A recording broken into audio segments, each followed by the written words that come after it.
Here's who stood out on day 5 of 49ers training camp. Keep in mind, this was the player's first day in pads. The good, wide receiver Ricky Pearsall. He suited up for the first time in training camp and participated in individual drills, but not team drills. If he suffers no setbacks by tomorrow, he's expected to practice in full on Tuesday, so stay tuned. Linebacker Fred Warner. He intercepted a Brock Purdy pass in the end zone that bounced off Logan Thomas's chest. Warner always seems to be in the right place at the right time. Cornerback Diamador Lenore. He intercepted a Purdy pass near the sideline that was intended for Braden Willis. Purdy was under heavy pressure because Trent Williams is still holding out and the rest of the offensive line isn't good. So he made a bad decision and threw a long pass off his back foot. The pass sailed over the intended target, Braden Willis, and landed in the arms of Lenore. Bad pass.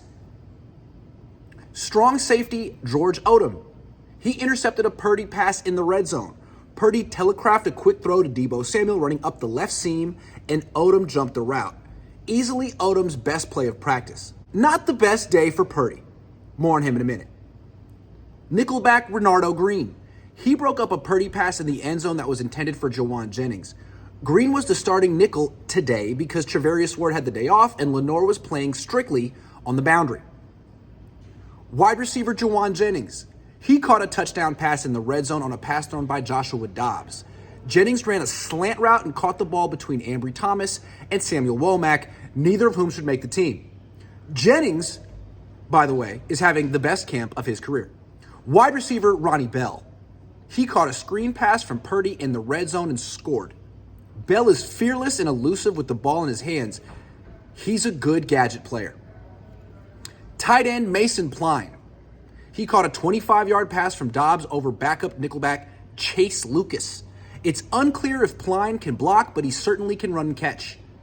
Tight end Braden Willis. He didn't catch any passes, but he started at fullback because Kyle Juszczyk had the day off, which means Willis is the backup fullback. So he almost certainly will make the team. Tight end Cam Latu. He caught his first pass of camp. Let's see how long it takes him to catch his second pass. The not so good. Wide receiver Brandon Ayuk. He watched practice alone from the sideline because he still hasn't signed a contract extension. He didn't stand next to teammates or John Lynch. At one point, Frank Gore walked over and talked to Ayuk, but then Gore left and Ayuk stayed by himself. Maybe he feels disconnected or alienated from the team. I wonder if he regrets saying that he'd be open to playing for Pittsburgh or Washington.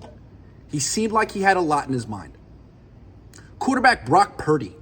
He completed just 5 of 12 passes and threw 3 interceptions and 1 touchdown pass. To be fair, he didn't have Trent Williams, Brandon Ayuk, George Kittle, Christian McCaffrey, or Kyle Juszczyk.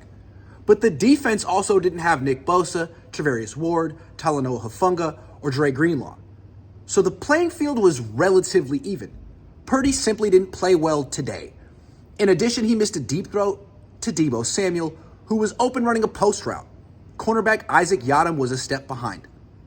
Purdy just overthrew the deep pass down the middle of the field. He still hasn't completed a deep pass in camp yet, but it's early. Today he was in a tough spot because he didn't have much time to throw and his receivers weren't getting open quickly, so he had to buy time and improvise. He forced throws he shouldn't have, which is to be expected when he's missing lots of key players. Still, it would be nice to see him hit a deep pass at least once this offseason, because Jimmy Garoppolo lost the ability to throw deep after he lost the Super Bowl. How will Purdy respond to his big defeat? Today, not so good.